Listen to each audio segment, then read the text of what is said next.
You're listening to Women's Media Center Live with Robin Morgan.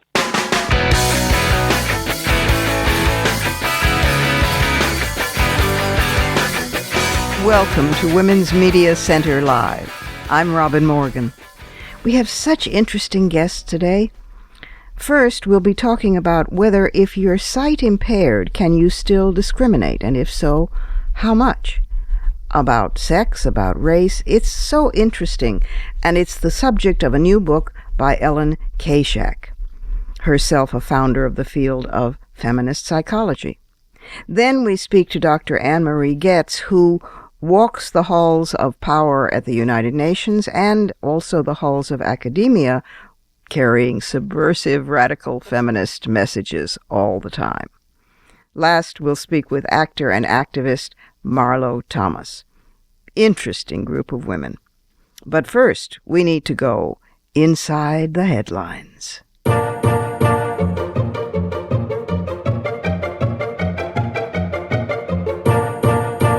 I should start by warning you that going inside the headlines this week, I'm going to offer some good news. Yeah, now I'll pause while you pick yourself up off the floor and check your pulse because you fear you've been having a heart attack, and let your breathing subside, and shake your head to get your balance back. Head rush. Okay? Feeling? Oh yeah, good news. I meant it. Okay, then let's go and do this. We know that media has as its standby, if it bleeds, it leads. And there actually is some good news out there that isn't getting reported, or certainly not enough. So I'm going to give you some. Take it and run with it. A recent survey found that 2/3 of Americans, for example, believe that the proportion of the world population living in acute poverty, extreme poverty, has almost doubled over the last 20 years, and another 29% was positive that the proportion had remained roughly the same. That together is 95% of Americans who have been misinformed by the media, or just not informed at all. The truth is that the proportion of the world's population living in acute extreme poverty has not doubled or remained the same. It has fallen by more than half, from 35% in 1993 to 14% in 2011, which is the most recent year for which the World Bank has figures available. The number of extremely poor people, this is defined as those who are earning less than $1 or $1.25 a day, depending on who's doing the counting. The number of extremely poor people rose inexorably until the middle of the 20th century, and then it roughly stabilized for a few decades. But since the 1990s, the number has plummeted. In 1990, more than 12 million children died before the age of 5. This toll has dropped by more than half. More kids than ever are becoming educated, especially, yay, little girls.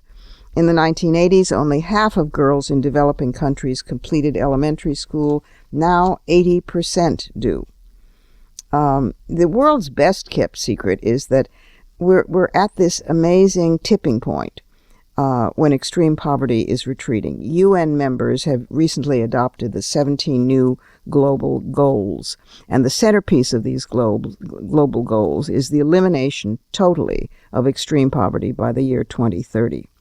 These are historic goals. I mean, they know that there will still be poor people, but much fewer, if any, who are too poor to even eat or to send children to school if the goals succeed. And there's another false argument that we need to blow out of the water. Cynics will say that saving lives is not, it's pointless. What's the point? The result is overpopulation that leaves more to starve. This is completely untrue, and this is especially important for women to know, because part of the wave of progress is a staggering drop in birth rate. For example, Haitian women now average 3.1 children, but in 1985, they averaged 6. In Bangladesh, women now average 2.2 children. Indonesians, 2.3. The point is that when the poor people of the world know that their children will survive, and when they educate their daughters, and when the women have access to family planning most of all and can control their own reproductive lives, they have fewer children. It's just that simple. It's another reason why reproductive rights is the linchpin to women's freedom all over the world. So congratulations on some good news for a change, although sometimes when you look around it's hard to see. But the media might throw a spotlight on it a little bit more. So feel good, at least for the next few minutes. In fact, feel good for more than the next few minutes, because we need to know that we're winning this thing. It's very hard to keep fighting in the face of what feels sometimes like defeat after defeat. So not in a Hallmark card, happy way, but in a realistic way, we need to know when we're making progress. And we are making progress. The point is, we're winning, gang. We're winning this thing.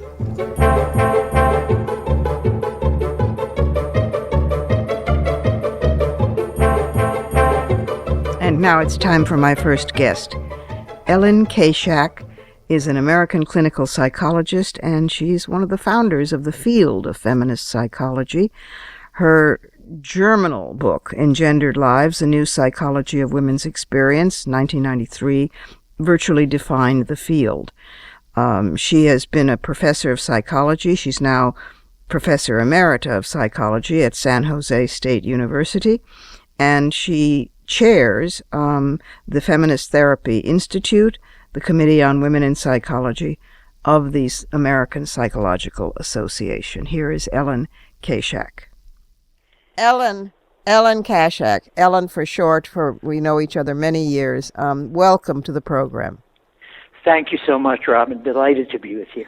Well, you are one of the great foremothers of the contemporary feminism in this country, and for that matter in the world. Particularly, you're one of the founders of the field of feminist psychology, which means that you were laughed at, academically tortured, ignored, and many other things for many years. But you wrote one of the, notice I do not say seminal, I say germinal, one of the germinal books of contemporary feminism, Engendered Lives, A New Psychology of Women's Experience. That was in 93, but you've been in the field and creating the field since the early 1970s, haven't you? Yes, I have. And now you've come out with a new book that sounds absolutely fascinating, called Sight Unseen: Gender and Race Through Blind Eyes, revealing the cultural and biological realities of race and gender and sexual orientation from the perspective of blind people. Tell us about this book, because it showed a whole lot of ways in which we pick up stereotypes or avoid them. Yes, well, the first thing to say is I've been writing about the so-called cultural gaze and its effect on women for years, or what I sometimes call the indeterminate masculine gaze, because it's the patriarchal eyes, it's colonized eyes that we look at each other through. And so I got to the point where I began to think about what if we couldn't see. And naively, I was hoping, well, maybe we won't find sexism and racism among people who can't see the cues. Because that was my original hope. Because the cues are so visual. And so I thought, what if I find a world where there is no vision? And I enter in that world and I see what I can find. And my idea in entering the world, this is not a disability book and it's not an academic book. It's written in narrative form, stories of the people and stories of what happened to me when I entered this world. Oh, fascinating. So it's a book that we all can read. Everybody can read this book. Okay, go ahead. And I hope they do. That was my goal, to take this out of academia and out of esoteric places and give it and write it in a way that everybody can read it and understand what happens with vision. How refreshing. It's written in English prose. Thank you for that. Thank you. So tell us what, despite your positive and naive and optimistic hope, tell us what you found. I'm so innocent after all these years, but so be it. What I found, the first place, what I was really after was understanding about the blindness of the sighted. And I was after trying to find out how blind people dealt with this, to then take it back to the sighted world and see what it means in terms of the way we look at each other. Mm-hmm. The sighted eye is trained.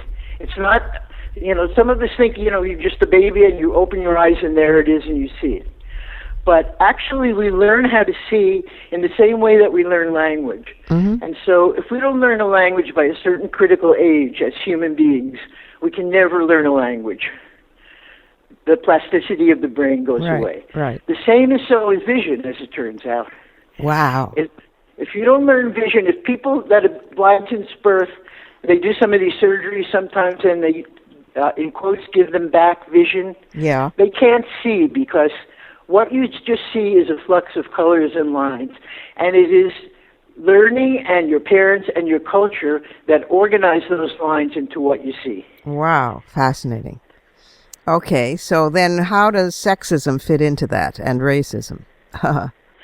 Well, that's what I set out to find, is whether they experience sexism and racism and the same way that sighted people tend to. And I had hoped, I wasn't naive enough to think I was going to find no discrimination, but knowing human beings, but I had hoped that I was going to find a different system since they weren't based in sight. Mm-hmm.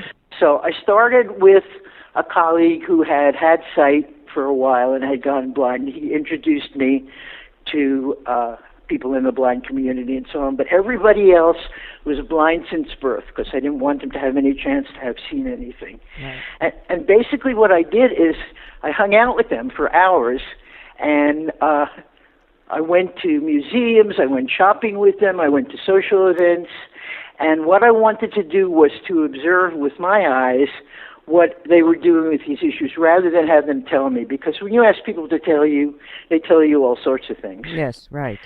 And in the beginning, I was completely naive, so I would do things like go to a museum, and there was one woman that was really interested in color and wanting to know what color was.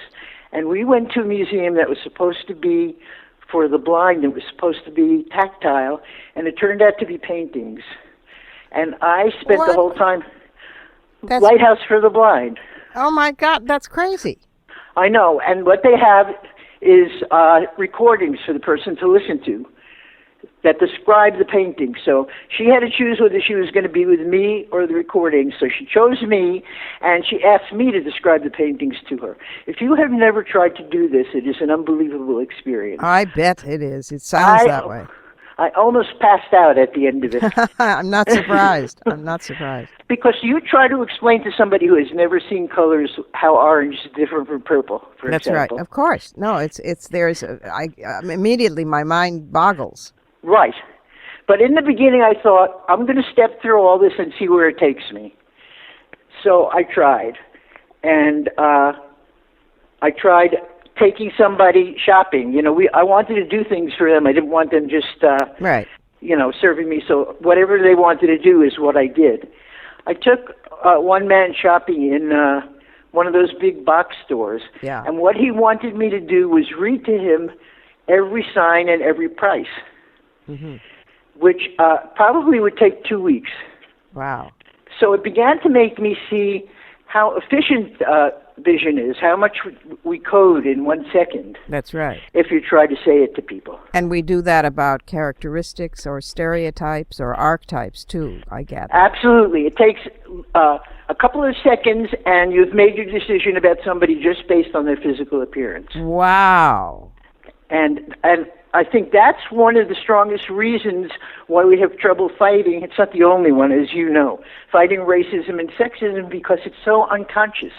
Of course. And that's one of the pieces that I got out of this, about how unconscious vision is and how we have to work somehow at the unconscious level. Because people will tell you, I'm not racist, no, I'm not sexist, and then the things that come out of them are unbelievable. That's right. You encountered not only how the blind create systems of meaning from cultural norms, but also how cultural norms affect or constitute our conscious and unconscious interactions, right, whether we can see or not. So So this just means that the problem are deeper and bigger even than we had thought. Unfortunately, that's the conclusion. Well, thank you very much there. My pleasure, anytime. Happy to be of service. Yeah, well, I'd always rather know than, than not know, because it means that, the concept of unconscious sexism or unconscious racism is now out there in the workplace, in programs for gender sensitivity and all that stuff. And I think that's a good thing, that people realize that they don't have to necessarily be lynching somebody or raping somebody or, in order to be sexist or racist. But it's amazing how quickly it becomes doublespeak, and an excuse. Oh, well, that's just unconscious sexism, isn't it? I know, and it can't go in that direction. We have to, and this is part of the work that I think I can do as a psychologist, is to start to help make it conscious. Yes. When I started doing this, I was trying to be very politically correct. So I took all visual words out of my language. I didn't say "see you later." Right. One of the things you notice when you do that is that we use the word "seeing" for knowing. I see what you mean. That's right. We use it constantly for equating it with knowing. But I noticed that the blind people were saying it to me, "see you later." Huh. And finally, I was close enough to someone that I could ask her. Part of it was to really get to know these people and be able to ask them rude questions. Right. So I said, "How come you always say that?"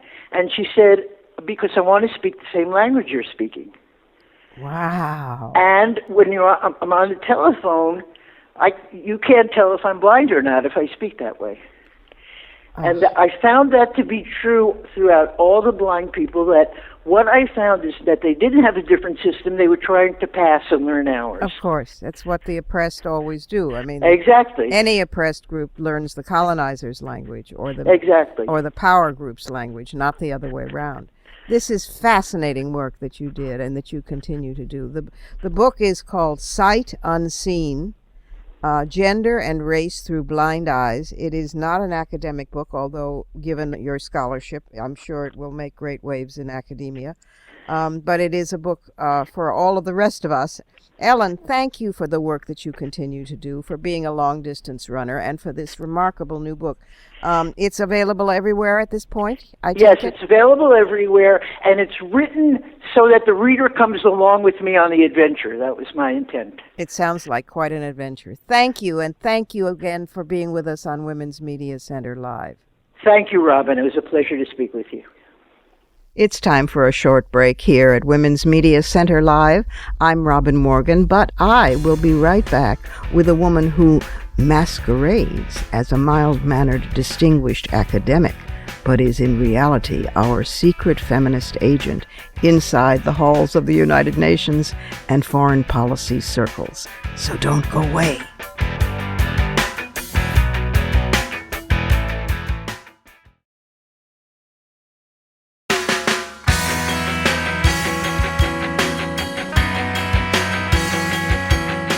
You're listening to Women's Media Center Live with Robin Morgan.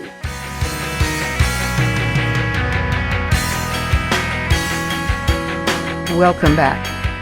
My next guest, Dr. Anne-Marie Goetz, joined New York University in 2014. She teaches international relations there at the Center for Global Affairs School of Professional Studies. Previously, she was the chief advisor on peace, security, and governance to the United Nations agencies UNIFEM and UN Women.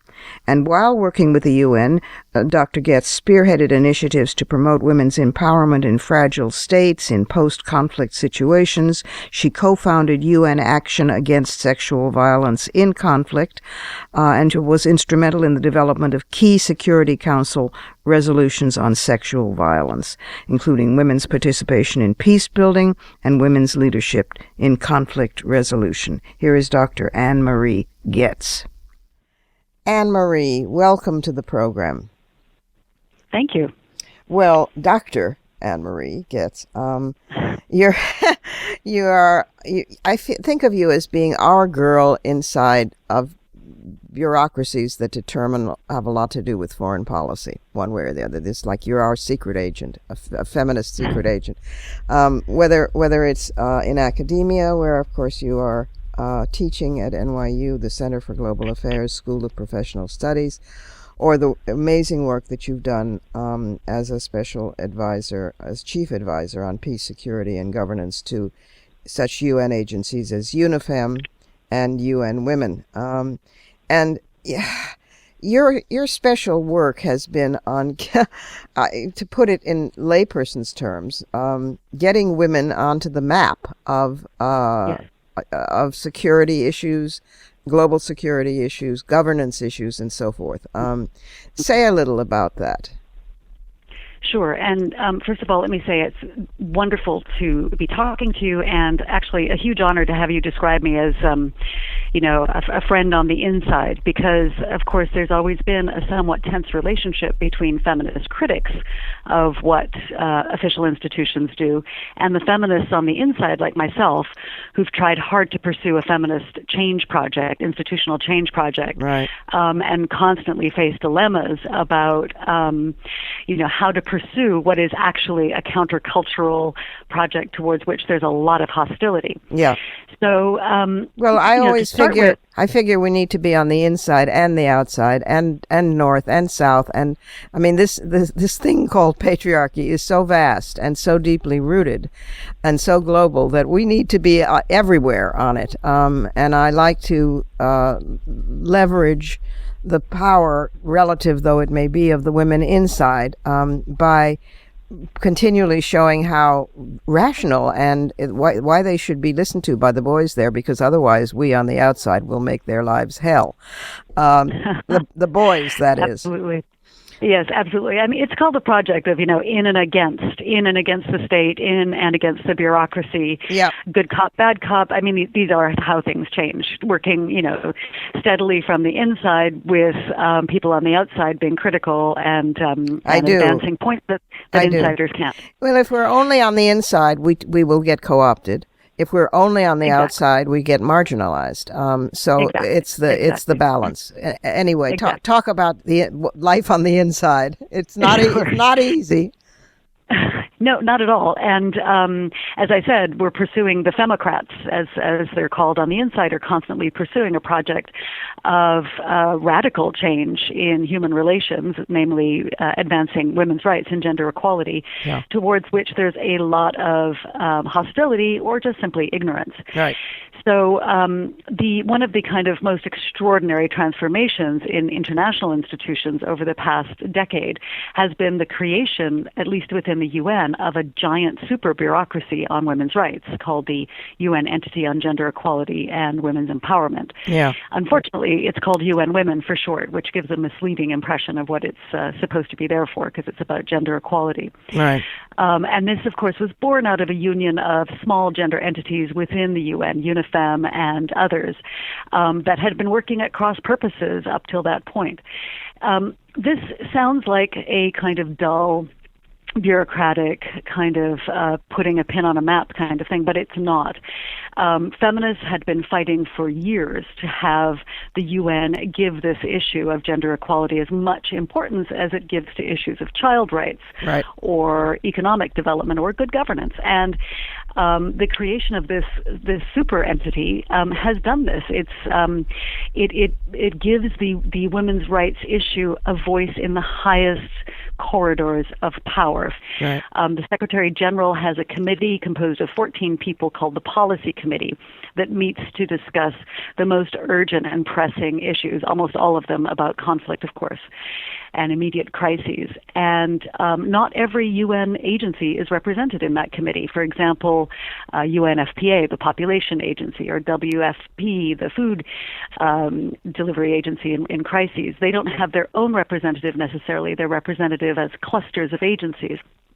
But UN Women has its own seat, which is a recognition that women have a particular perspective on decision-making that must be represented. Right. And some of us fought very hard for UN Women to come into existence, and have had moments where we've been understandably elated by it and disappointed in it, depending on who is at the helm at any given time. But that's par for the course. At least it's there. And then once we have a toe in the door, we push for the foot. Exactly. Yes, there have been disappointments without a doubt. And it's not only necessarily about the leadership, it's also about the fact that this was set up with a mandate to advance women's rights, which is a gigantic social revolution. And we had assumed that we would have a budget half the size of UNICEF, so about half a billion is what we needed to even get started. And for the first 3 years, we barely cleared $130 million a year in terms of donations to our budget. Yeah. It's slightly higher now, but it's nowhere near $500 million.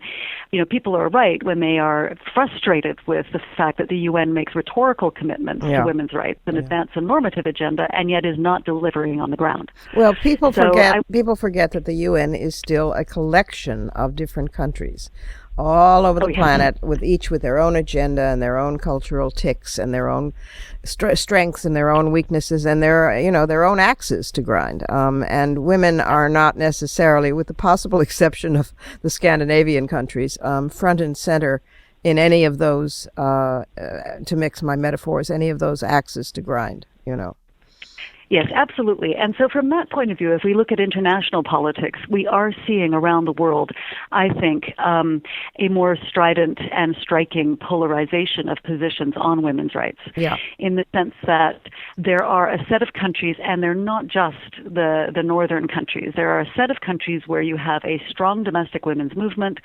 and you have progressive national policies on gender. Right. And these countries include places like the Philippines, Uruguay, Bolivia, which have Argentina and Chile. Bolivia has parity now in its legislature. That's right. Yeah, that's right, and some African countries too. But now you have the emergence of countries, which is quite shocking, who are standing up explicitly for a restriction of women's rights and tying women's rights to traditional versions of the heteronormative family. Right. And this set of countries has actually recently assigned themselves a formal title at the UN. It's a very worrying development. They call themselves the Group of Friends of the Family. Yeah. And when mean family, is this related to what we call the unholy trinity back in the Beijing conference 20 years ago of the Vatican, some Muslim societies of the extreme right, and the evangelicals in the United States. This was that bizarre coalition that kept taking anything to do with women's health, kept trying to keep it out of the platform. Is this a great-grandson of that? Absolutely. And to that group has been added a couple of countries that are former Soviet or former socialist countries, notably Russian Federation itself and Belarus. Mm-hmm. And what you have is a peculiar combination of former socialist countries with purely kleptocratic, almost failed states like Zimbabwe and Yemen and Somalia. Right. Then you have the sort of theocracies and Muslim dominant countries like Egypt, Iran, Libya, Qatar, Saudi Arabia. Yeah. Saudi Arabia, exactly. And then you have three actually big modern democracies, Nigeria, Malaysia, and Indonesia. Mm. And that's what's particularly worrying, is those are countries that have, frankly, strong and interesting women's movements. Yes, they do. Clearly are not, and they're clearly not able to make an impact on foreign policy. They aren't the only ones facing that difficulty, even domestically in the U.S. We experience that. So this cluster of countries is deeply worrying because they're negotiating in concert. They do have the unofficial backing of the Holy See, of the Vatican, and they're making very explicit their view that women's rights has to be restricted to their roles, their traditional roles as mothers and caregivers and so on.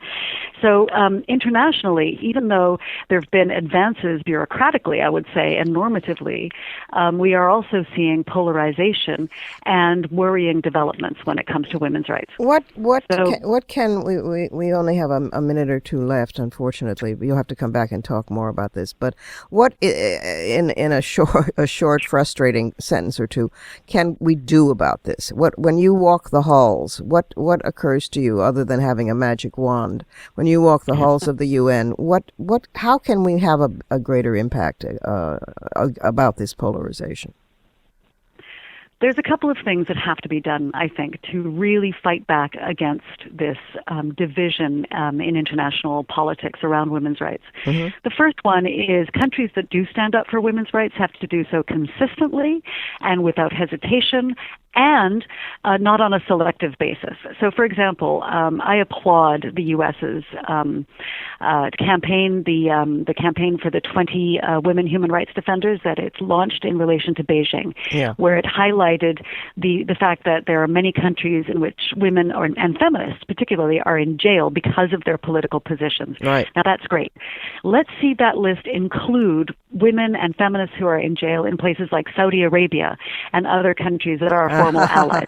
Let's start challenging those countries, that are our quote-unquote friends, to be consistent on women's rights, and let's hold them to account for that. Yes. So that would be one, is consistency. Second, countries that do defend women's rights have to work in concert more effectively internationally and not put up with or forgive or tolerate abuses of women's rights. Mm-hmm. Third, and very important, there has to be support for women's civil society movements for democracy, justice, anti-corruption, and peace.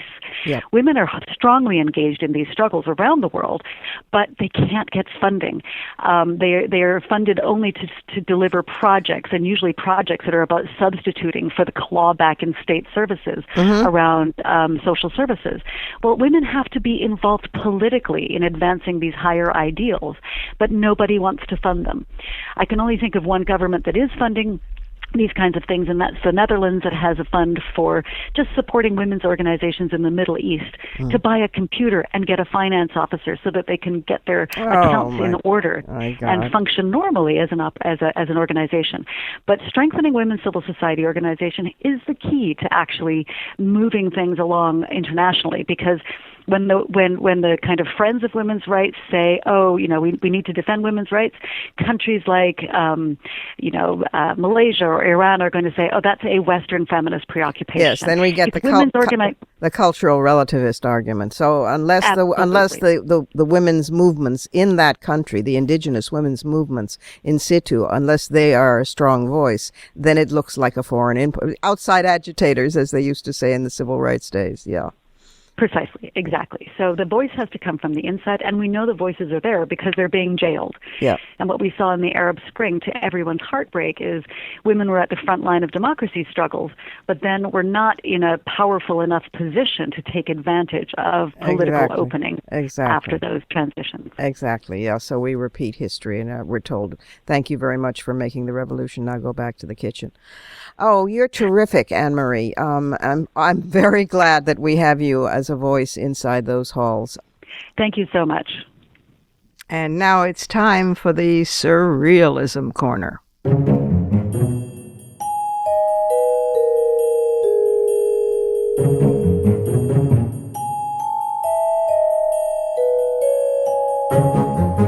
Well, Ralph Nader, who could conceivably be a permanent resident in the Surrealism Corner, wrote a piece on the Huffington Post, an opinion piece, in which he counseled Federal Reserve Chair Janet Yellen, with whose economic policies he disagrees. He counseled that she should go home to her husband, who also happens to be an economist, and learn from him about economics. He has every right, of course, to disagree with her policies and to take her policies apart if he wants to, but he does not have the right to suggest that she should go home and ask her hubby about economics when she herself is, again, the Federal Reserve Chair, for God's sake. So he has emerged from, somewhere in the 1950s to find himself in 2015, but not that he notices. Bless his little pointed heart. He definitely wins the Surrealism Corner Dunce Cap crown this week.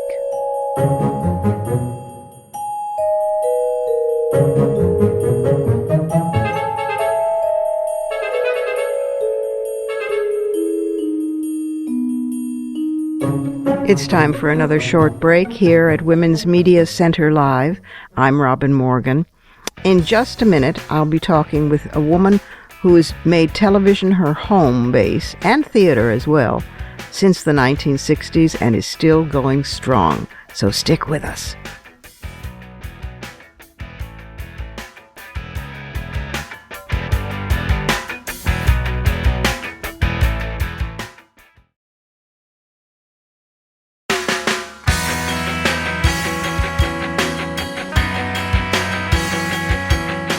You're listening to Women's Media Center Live with Robin Morgan.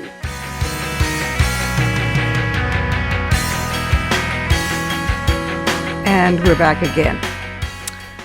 This next guest has received 4 Emmy Awards, a Golden Globe, the Peabody Award, and she's been inducted into the Broadcasting and Cable Hall of Fame. She also received a Grammy for her children's albums, Thanks and Giving All Year Long, and in 2014 she was awarded the Presidential Medal of Freedom, all of which naturally pales before the fact that she is newly the recipient of the Women's Media Center 2015 Breakthrough Media Award for her work in television. Marlo Thomas. Marlo, welcome to the program. It's so good to have you here. Oh, thank you, Rob. I'd like to talk to you anytime. Well, I want to talk about what you're doing now because it's very exciting, and I want to get to that in just a minute. But we have to go back to the future first because in addition to all of your many awards that I've listed a few of, at least in the introduction to this segment, you are newly the recipient of the Women's Media Center Breakthrough Media Award in 2015, which is our 10th anniversary year, celebrating you as a breakthrough presence in media in a number of different ways. That Girl, which was the series that in the mid-1960s, my God, was the first time we'd ever seen an image on television of a young woman who was self-supporting, working woman, and who did not live with her parents, and who said right on television and never been said before, "Daddy, I don't want to get married." Yeah, right. That was a big thing. My God, and I'm not even going into yet the fact that you were only the second woman ever after Lucille Ball to produce your own TV show. Yes. What was that like to I mean, I remember, but tell the younger listeners to convince network television that this was not a total anomaly and there was an audience for this. Well, I gave them the book of Feminine Mystique because they had sent me a lot of. I had done a pilot for another show which didn't sell, and the network felt that I had the ability to be a television star, so they sent me some other vehicles to read, and I called the head of the network and I said, everything you've sent me, the girl is a wife of somebody or the daughter of somebody or the secretary of somebody. Have you ever considered doing a show where the girl is the somebody? And Edgar Sherrick was his name, was a lovely man I became very good friends with. He said, would anybody watch a show like that? I said, I think so. I'm giving you a book called Feminine Mystique. I took it out of my bag. I handed it to him. I said, read this because this is where it's going. And he did read it. He called me up a couple of weeks later, and the first thing he said was, "Oh my God, is this going to happen to my wife?" And funny, he got it. And so we created That Girl, which was really a story of a girl like me who graduated from college, who wanted to be an actress, whose parents wanted her to get married to the dental student that she was going with, and when I moved out of the house, my own mother, my real life mother, was very concerned about what was going to happen to me. And she said to me, "Well, when you get married, who will give you away? The landlord?" She just couldn't put it together that a girl moves out of her house.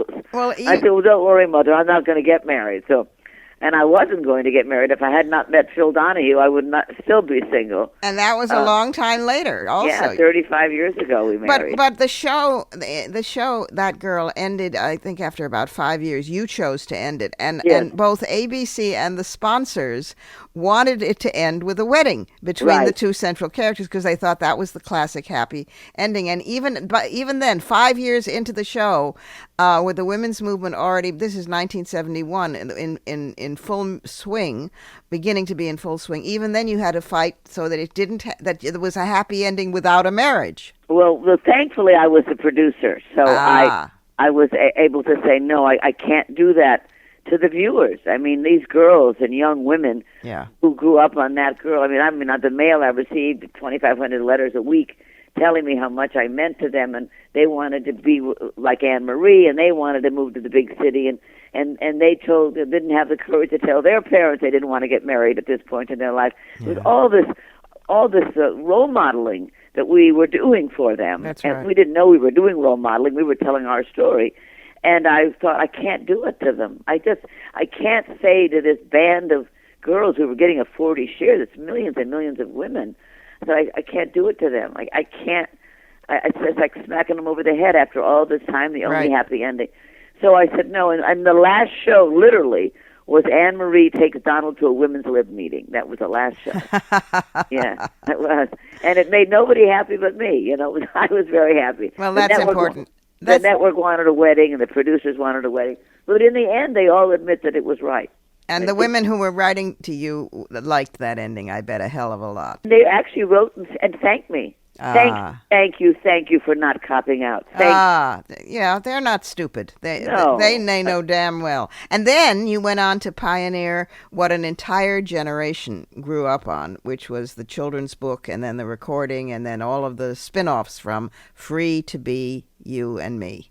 Mm-hmm. How did that come about? Well, my sister had given birth to the first grandchild in our family, and little Dion, she was 5 at the time, and I was reading books to her, and they were all the same books that we read as children. And I said to my sister, God, you're reading her the same stuff, where the prince comes along and kisses you, and life is better, and the glass slipper and all this stuff. And she said, that's all there is. So I decided to write one myself. And so I said, I want to do a record. It was a record first, and then it was a book, and then it was a television special. Because my sister Terry and I grew up on children's records. Mm-hmm. And so I said, I want to do a record that rewrites these children's stories, and that just, completely changes what children hear. Yeah. For little boys, it's all right to cry, and it's William wants a doll. And for little girls, that they can be anything they want to be, that parents are people, and mommies and daddies do the same kinds of jobs. It was changing role models, changing how you thought about yourself, all the ways in which boys and girls can cooperate and own the world together, and then, of course, the global community that we're sisters and brothers, all of us. So, it was very forward-thinking. It was an anti-sexist, anti-racist entertainment for children. And, my father used to always say, every joke has a message. Well, every song has a message, too. Sure it does. You can have a message where you beat up women and it's hilariously fun, Right. You can have a record that says to children, you can be anything you want to be. Anything you want, you can do.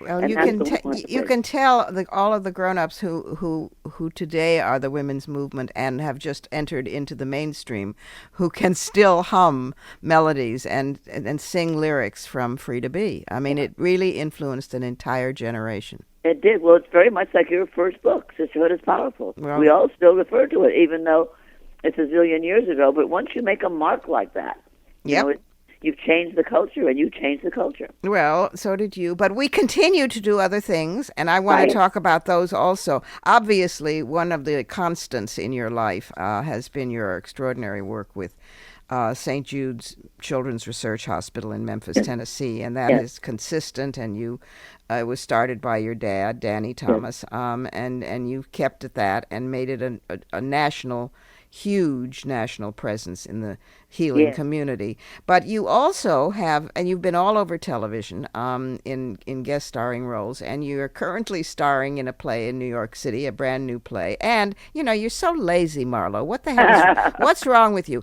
And you have marlothomas.com, which is a web TV program. Tell us about that.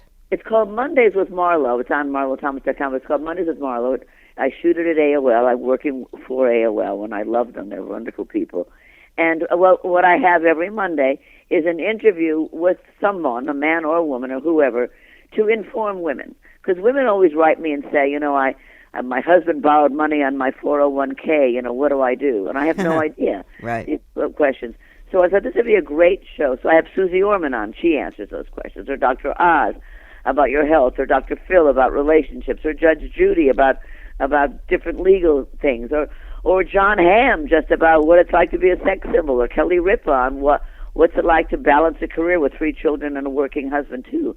So it's all about, and the women write in, men write in too, but basically 80% women over 35. They write in the questions on my Facebook page, and those are the questions that I ask of my expert. So people are getting an opportunity that they would never have to ask a real expert a question, a personal question. And it's very exciting for them, because otherwise where would they get such personal advice? And they have a direct response. So that's simply accessible at marlothomas.com. Or AOL or any. Just type in Mondays with Marlo and it'll Mondays with Marlo. And say a word, we've got to go shortly, but say a word about the play. For those of us, for listeners who happen to be in the New York area. Yeah, that'd be great. It's a wonderful play. It's about 2 marriages. My husband and I, Greg Malavy and I, play the older couple. And our son, played by George Merrick, and his wife, Kate Weatherhead, the 2 of them are having trouble in their marriage. He's cheating on her. And the mother is not quite sure. She knows something's wrong, and she digs it out. And finally, once she figures out, she goes through a really outrageous way of trying to help her son, and at the cost of her own marriage.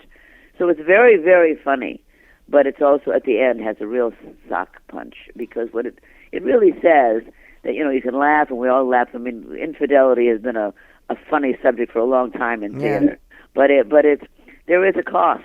You're damn right. The cost for lying, there's a cost for betrayal, and the play goes there, and it's very surprising, very surprising. Well, I'm glad you have something to fill your evenings with. I know, right? Right, exactly. Marlo, congratulations on the Women's Media Center Award, on all the things that you're doing, but the Women's Media Center is very proud and delighted. I was very honored, very, very honored. Thanks so much. This was fun. One last quick break here at Women's Media Center Live. I'm Robin Morgan, and don't go away, because I'll be right back with some fighting words.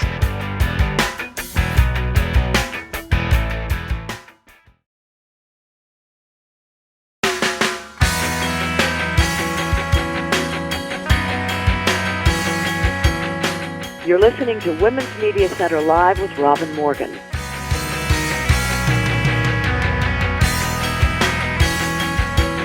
Welcome back again to some fighting words.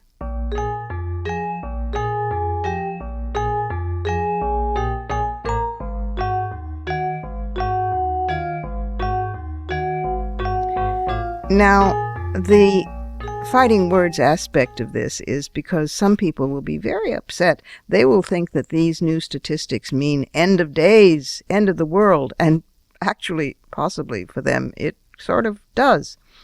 You may be aware that the Pew Research Center has released a new report that religion is considerably weakening in America. Pause for dancing around, doing my little dance. Yes.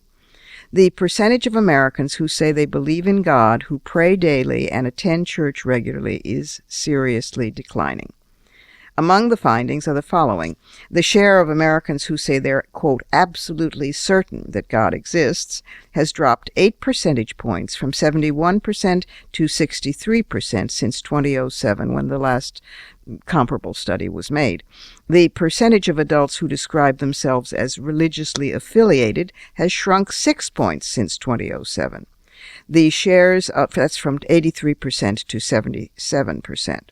The shares of the U.S. adult population who consider religion very important to them, who pray daily, and who attend services at least once a month have declined between 3 and 4 percentage points over the past 8 years. Now, the shift may seem small, but statistically it's significant, given that the changes have taken place in a relatively short period of time. And what's more, the survey sample is large enough, it's about 35,000 U.S. adults, to be considered reliable. Now, skepticism among religion, here's the double good news, is especially evident among young people. Yay, millennials! The Pew study found that barely a quarter of millennials, that is, people born between 1981 and 1996, attend church services on a weekly basis, compared with more than half of American adults born before 1946. I'm in that latter category, and I decidedly do not attend church services on a weekly basis, or you could say on an ever basis. Only about 4 in 10 millennials say religion is important in their lives, compared with more than half of those who are older, including 2/3 of those born before 1946.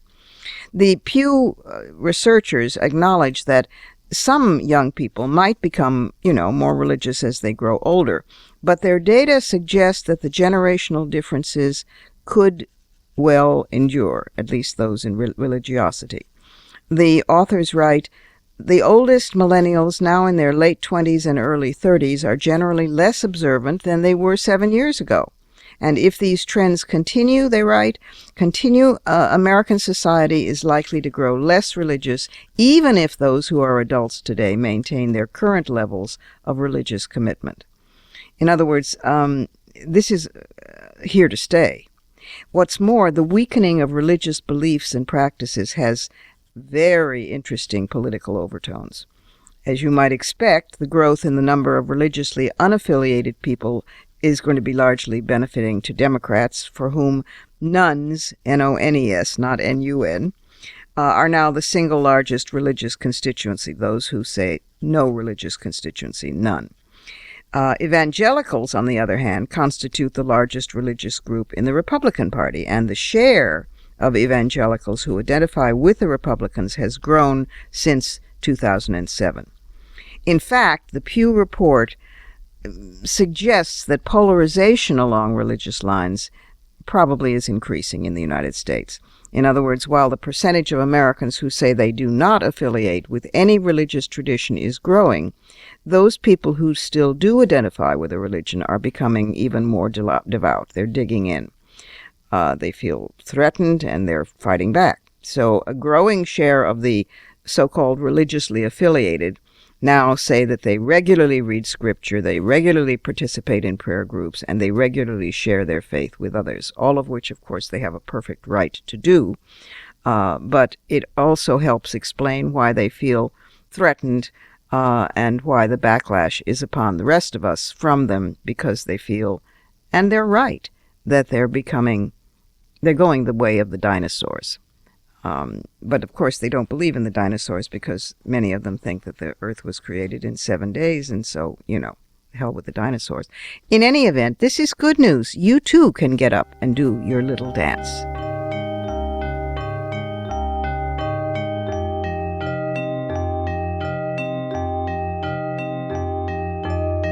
And that's it for today. This program is syndicated, but if you can't find the broadcast on a radio station in your area, you can always visit us at WMClive.com.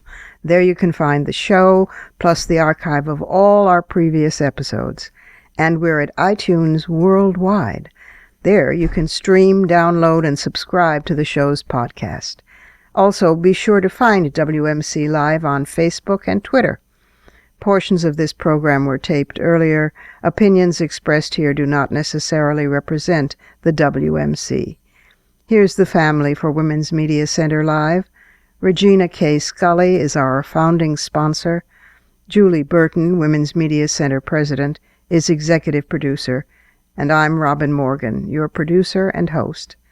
Thank you for being with us. Don't forget to join us next week right here on Women's Media Center Live. For the smartest talk about news, politics, sex, books, religion, race, and more, tune your radio to Women's Media Center Live with Robin Morgan. Audacious, witty, provocative, informative, and fun. It's Women's Media Center Live with Robin Morgan on WMCLive.com. Talk radio with a brain.